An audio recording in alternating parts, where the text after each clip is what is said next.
The climate in South Mississippi, where I am, varies between 30 degrees in the winter and 90 degrees in the summer, roughly.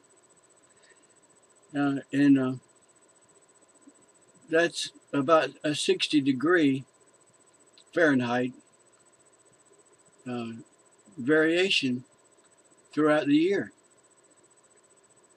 Now, if in the course of 100 years, I'm almost 100 years old, the global climate average climate temperature increases or decreases by 1 degree Fahrenheit,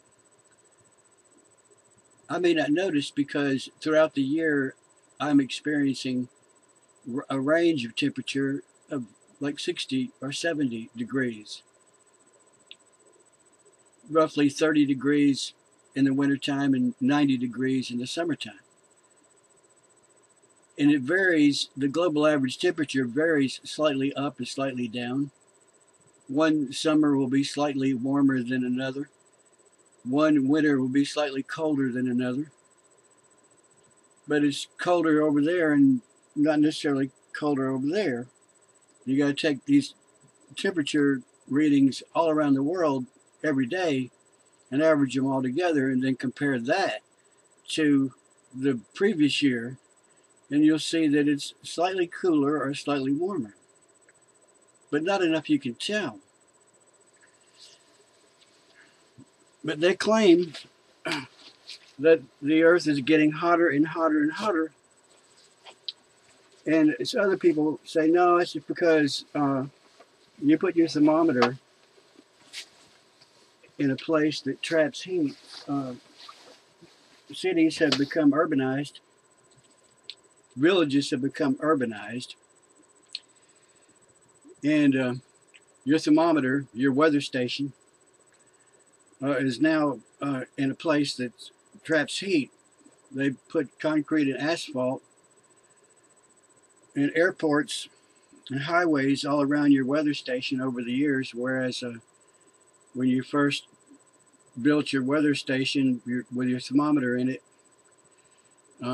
it was out in the countryside, but now it's in a industrialized, urbanized, heat trapping place with concrete and asphalt.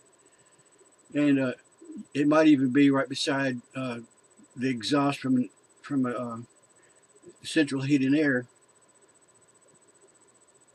You might have hot air blowing on it, and plus, there are not very many weather stations like in South America or Siberia or Africa, but there's a whole bunch of them in the United States, and most of your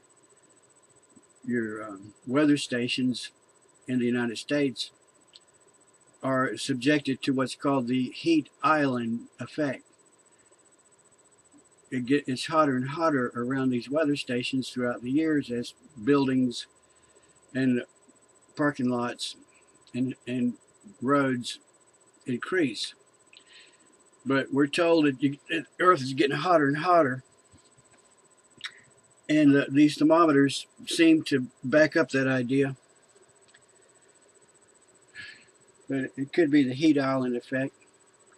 So what we could do is put a satellite up in space that could take readings of the entire atmosphere every day as it goes around and around the Earth from up high, looking down, using instruments to detect the temperature of the atmosphere, the lower atmosphere. And that would avoid the possibility of a temperature bias due to the heat island effect. And this is called the satellite era. And guess when the satellite was launched? Approximately 1979 and 80. And there have been more satellites launched continually. Well, the global warming advocates, knowing full well that the temperature, the land-based temperature readings are flawed, or at least potentially flawed, insist on averaging the two together to get supposedly a more accurate understanding of the temperature of the planet. Now, if you mix bad data with better data, you get worse data. You ought to just stick with the best data, but they average it all together. And then when you point to the best data and how it diverges from the bogus data, they say, well, the majority of our evidence for global temperature increase is going the opposite direction from your data. Therefore, your data must be wrong.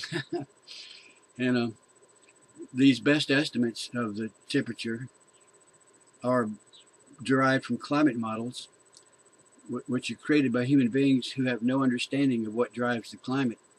They don't even know that the sun is shining.